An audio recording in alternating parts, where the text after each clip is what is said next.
Pay later itu sebenarnya bukan sihir keuangan yang bikin kamu tiba-tiba bisa beli iPhone, tiket konser, dan ngopi tiap hari.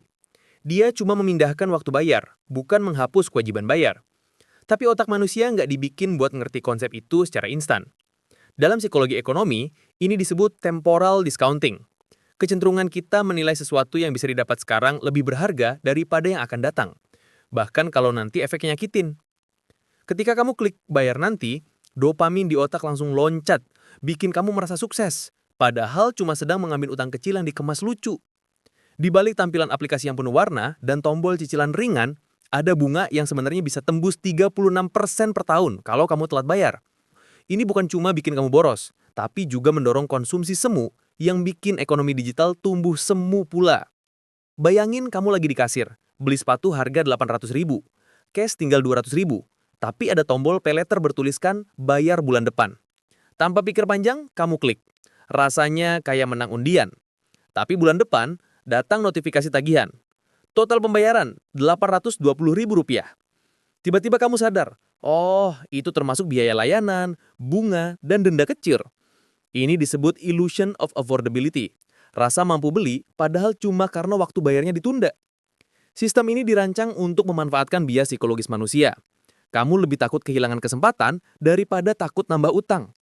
Lucunya, kamu nggak sadar kalau setiap kali klik bayar nanti, kamu sebenarnya bayar lebih mahal untuk rasa tenang sementara.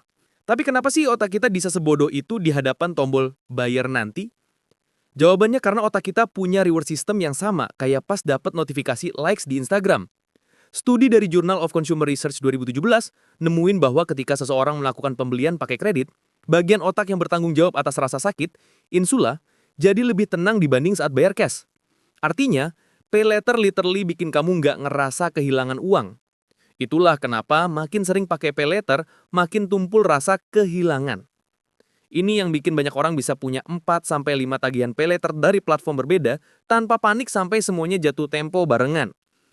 Singkatnya, pay later bikin kamu ngerasa kaya, tapi dompetmu udah kayak planet Mars, kering dan penuh lubang. Nah, dari sisi bisnis, kenapa fintech gencar banget promosi fitur ini? Karena pay later itu bukan cuma soal bantu kamu belanja, tapi alat marketing paling ampuh. Menurut data Bank Indonesia 2023, total transaksi pay later di Indonesia tembus lebih dari 25 triliun rupiah, naik lebih dari 70% dibanding tahun sebelumnya. Buat perusahaan fintech, pay later bukan cuma untung dari bunga, tapi juga dari data perilaku konsumsi kamu. Mereka tahu kamu suka jajan bubble tea jam berapa, di mana, dan berapa kali sebulan.